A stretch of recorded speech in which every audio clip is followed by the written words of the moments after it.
وہ ایک موچی تھا، دن بھر جھوتے مرمت کرتا اور شام ہوتی تو بازار کا رخ کرتا۔ مزدوری کی رقم سے گوشت اور شراب خرید لیتا اور گھر لوٹ آتا۔ رات گئے اس کے دوست احباب جمع ہو جاتے۔ موچی خود ہی سیخ پر کباب لگانے کا فریضہ بھی سنبھال لیتا۔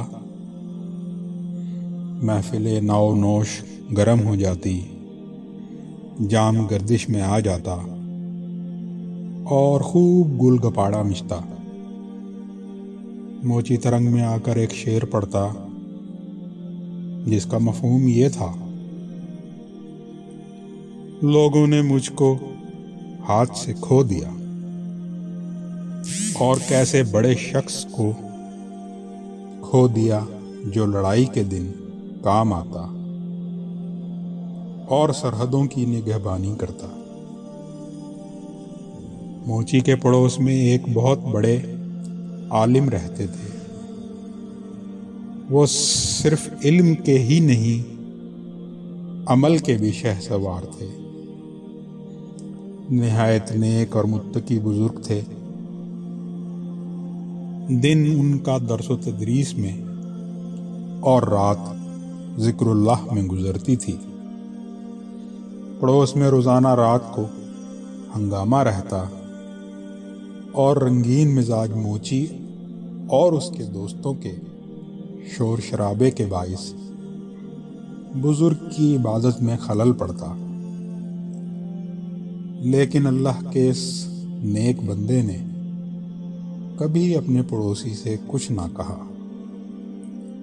ایک رات شہر کا کوتوال ادھر آ نکلا۔ اس نے جو ہنگامہ ہوتے دیکھا تو موچی کو پکڑ کر لے گیا اور جیل میں ڈال دیا۔ صبح ہوئی تو بزرگ نے اپنے دوستوں سے دریافت کیا کہ رات ہمارے پڑوس میں سکون تھا، ہمسائے کی آواز نہیں آئی۔ لوگوں نے بتایا کہ اسے کوتوال صاحب پکڑ کر لے گئے ہیں۔ کوئی اور ہوتا تو خوشی کا اظہار کرتا کہ چلو اچھا ہوا، جان چھٹی۔ کئی دنوں سے رات کی نیند حرام کر رکھی تھی۔ اب جیل کی ہوا کھائے گا تو درست ہو جائے گا۔ لیکن بزرگ نے ایسا نہیں کیا۔ انہوں نے سواری طلب کی اور والی یعنی گورنر کے پاس تشریف لے گئے۔ والی کو لوگوں نے بزرگ کی آمد کی اطلاع دی تو وہ تعظیم کے لیے اٹھا اور کہنے لگا: آپ نے کیوں تکلیف کی؟ مجھے بلا بھیجتے۔ بزرگ نے فرمایا: ہمارے محلے میں ایک موچی رہتا ہے، کوتوال نے اسے گرفتار کر لیا ہے۔ میں چاہتا ہوں کہ وہ رہا ہو جائے۔ والی نے اسی وقت حکم دیا اور موچی کو رہا کر دیا گیا۔ بزرگ واپس جانے لگے تو موچی بھی ساتھ ہو لیا۔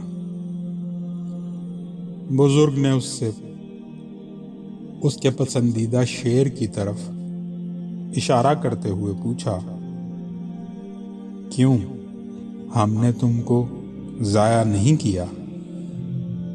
موچی بولا: نہیں، آپ نے ہمسائیگی کا حق ادا کیا۔ اس رات بزرگ کے پڑوس میں شراب و کباب کی محفل نہیں جمی۔